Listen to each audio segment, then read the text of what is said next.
negotiations with Iran as Israel is threatening to resume strikes on Iran if the conflict resumes. Let's bring in Michael Oren, former Israeli ambassador to the United States. Mr. Ambassador, always good to spend time with you. Thank you for joining us this Friday afternoon. So in terms of any renewed strikes on Iran, I assume that Israel would either need approval or the participation of the United States. What are you hearing in that regard? Good to hear. Good to be with you, John. As always, I think it's just the other way around. The IDF is now on high alert tonight. The Israeli Defense Forces waiting the word from President Trump to see whether President Trump will renew the hostilities against Iran. I don't think Israel's going to be the first to pull the trigger here. And even if it were, you're right. Israel wouldn't do it without very close cooperation and a very bright green light from the White House. But as far as we in Israel understand it, we're waiting on the word from the White House. So what's your thoughts on, if hostilities were to resume, what targets would be gone after?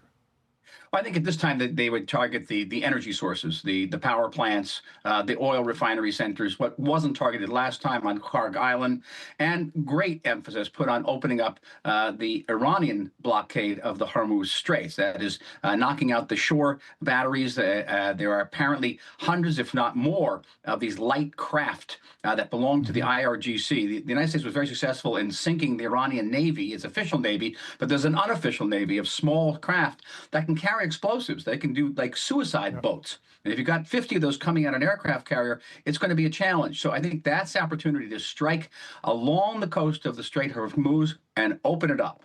Although the United States Navy does have a lot of expertise and experience in taking out small boats that are traveling fast on the open ocean. The president seems to be banking, at least for the moment, that this blockade is going to squeeze Iran to the point where it will capitulate. Here's what the Wall Street Journal wrote about it. A growing camp of hardliners believe Iran has to take the military initiative and start a shooting war again to send oil prices soaring higher and increase the pressure on Trump. They argue that the blockade goes beyond the sanctions that Iran has faced down in the past and amounts to an act of war that must have a military response. So according to the Wall Street Journal, it might be the Iranians that start shooting first. Well, I read that this morning, and I thought to myself, Dirty Harry. And we're of an age, right, John? You remember the Dirty Harry movies? Go ahead, pull the trigger.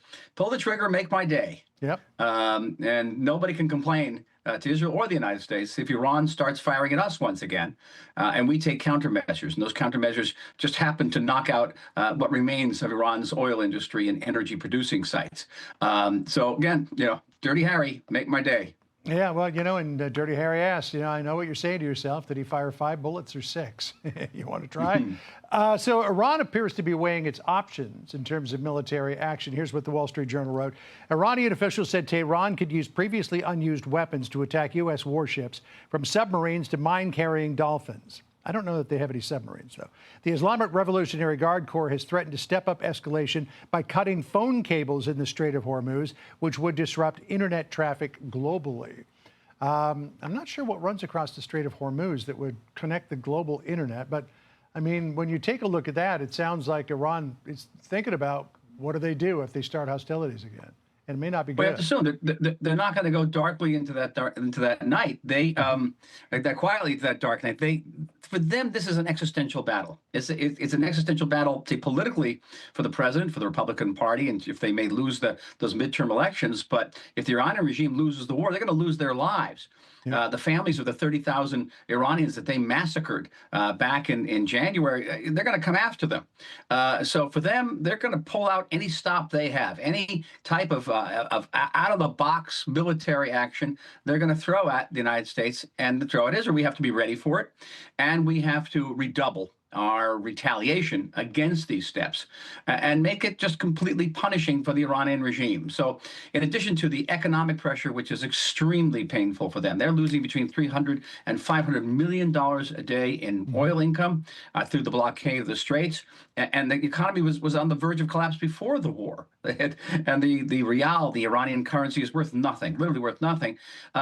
This may just bring this regime to the negotiating table in a realistic way to meet the demands of President Trump and of Prime Minister Netanyahu. Well, that would be a good thing for the end of the war and for the economy, but I'm not sure how good that would be for the Iranian people in the long run. Michael Oren. That's the sad part, certainly. Yeah, always great to spend time with you, sir. Thanks very much. Appreciate it. Thank you, John. Be sure to like and subscribe for all the Fox News latest on YouTube, and catch full shows streaming now on Fox One.